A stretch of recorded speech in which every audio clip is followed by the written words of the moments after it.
Hello everyone. आज के इस वीडियो में हम देखेंगे कि जुपिटर में या हम कहें पाइथन में बेसिक डेटा टाइप्स कौन कौन से होते हैं और उन डेटा टाइप्स या वेरिएबल्स की हम नेमिंग कैसे करते हैं, यानी कि उनके नेमिंग रूल्स क्या होते हैं। सबसे पहले हम देखते हैं कि बेसिक डेटा टाइप्स कौन कौन से होते हैं। जैसा कि हमको पता है कि जनरली बेसिक डेटा टाइप्स होते हैं Boolean, integer, float and string. जहां बूलियन का यूज होता है जो केवल टू वैल्यू लॉजिक डेटा को रिप्रेजेंट करता है, जो आइदर ट्रू होते हैं या फॉल्स होते हैं।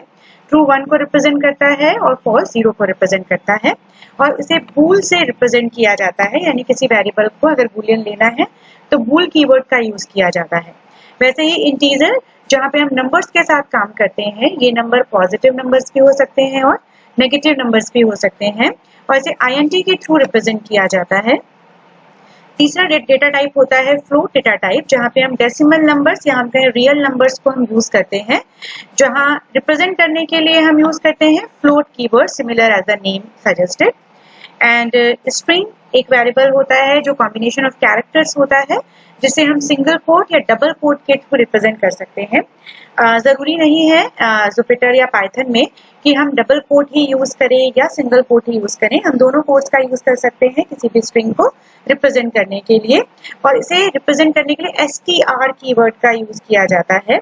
यहाँ हम str लिखेंगे, उस कीवर्ड के थ्रू हम इसे एक्सेस कर सकते हैं। ये तो थे बेसिक डेटा टाइप्स। अब हम चलते हैं कि वेरिएबल्स की नेमिंग कैसे करते हैं हम।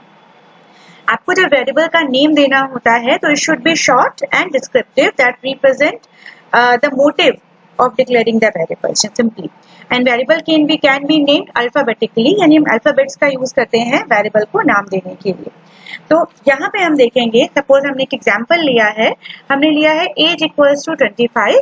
एज इज अल्फाबेट का यूज करके हमने नेम दिया हुआ है वेरिएबल को, एज नेम है, हमने 25 वैल्यू असाइन की है।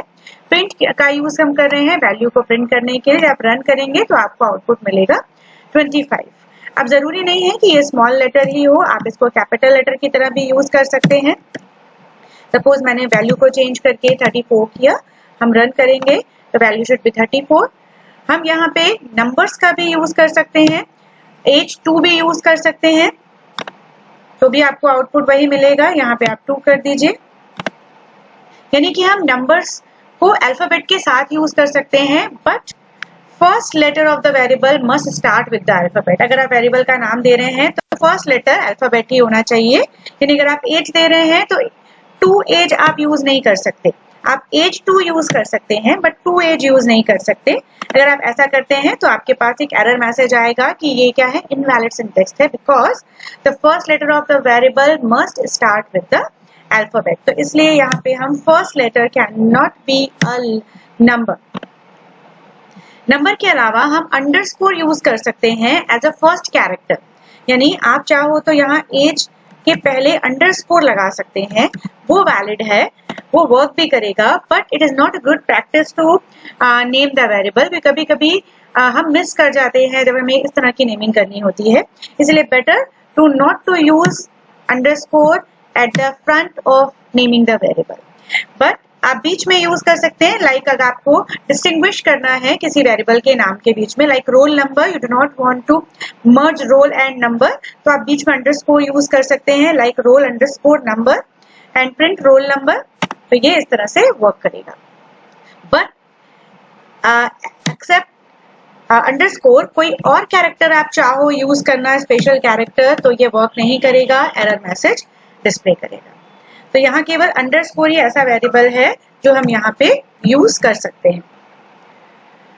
अब हम देखेंगे कि कौन कौन से कॉमनली एक्सेप्टेड केस होते हैं जब हम वेरिएबल डिक्लेयर करते हैं। 3 तरह के केस होते हैं जिसमें हम काम करते हैं। First one is called the camel case, lower and upper, and second one is called the snake case, and third one is called the Pascal case. Camel case में lower camel case and upper camel case होता है। Lower camel case का मतलब होता है कि अगर आपने कोई ऐसा वेरिएबल डिक्लेयर किया है जहां 2 नाम्स के नेम के बीच में स्पेस आ सकता है या अंडरस्कोर आ सकता है, बट आपने उन्हें एक साथ लिखा है, but first letter should be a lower case letter, like roll number, जहां रोल का R स्मॉल है बट नंबर का N कैपिटल नंबर है, और उसकी हमने वैल्यू दे दी है, इसे हम रिप्रेजेंट करेंगे इस तरह से। ये कहलाता है लोअर कैमल केस। अगर आप अपर के कैमल केस की बात करोगे तो हर एक वर्ड का जो फर्स्ट कैरेक्टर है that should be capital letter, roll का आर कैपिटल और नंबर का एन कैपिटल। इसे आप रन करेंगे तो नो एरर डिस्प्ले होगा। स्नेक केस होता है, स्नेक केस में हम दो नाम के बीच में अंडरस्कोर रिप्रेजेंट करते हैं, जहाँ पे फर्स्ट लेटर स्मॉल लेटर हो सकता है but rest of the letter always small letter, उसमें से कोई कैपिटल लेटर नहीं होगा, केवल पहला लेटर कैपिटल हो सकता है, बाकी कोई भी लेटर कैपिटल लेटर नहीं होगा। यानी आप इस तरह से रिप्रेजेंट करते हैं, बट ऐसा नहीं होगा कि आप यहाँ एन को कैपिटल लेटर करेंगे, ऐसा करेंगे तो वो स्नेक केस नहीं कहलाएगा। तो स्नेक केस में always the first letter should be can be upper case letter but remaining letter must be in a small letter. तीसरा केस होता है पास्कल केस, जहाँ पे फर्स्ट लेटर किसी भी वर्ड का और दूसरे वर्ड का भी फर्स्ट लेटर हमेशा कैपिटल लेटर में रिप्रेजेंट होगा। तो तीन तरह के केस होते हैं जब हम वेरिएबल को डिक्लेयर करेंगे। लास्ट पॉइंट है assigning value to the multiple variables, यानी अगर आपको मल्टीपल वेरिएबल्स दे रहे हैं, चाहे वो सिमिलर टाइप के हों या डिफरेंट टाइप के हों, आप एक लाइन में कैसे रिप्रेजेंट कर सकते हैं एक साथ। जैसे name, age and subject, they are three variables, name string है, एज नंबर है, subject is also a string. आपने तीनों के लिए तीन वेरिएबल डिक्लेयर कर दिए यूजिंग कॉमा। इक्वल टू हमने फर्स्ट वेरिएबल की वैल्यू दी, देन कॉमा सेकंड वेरिएबल की वैल्यू दी, then third comma third variable की वैल्यू दी, और फिर हमने जब इनको रिप्रेजेंट किया तो इस तरह से यहाँ पे वैल्यूज एक साथ आपको रिप्रेजेंट होंगी। आपको अलग अलग वेरिएबल को वैल्यू देने की जरूरत नहीं है, आप मल्टीपल वेरिएबल्स को एक साथ एक लाइन पे वैल्यूज दे सकते हैं।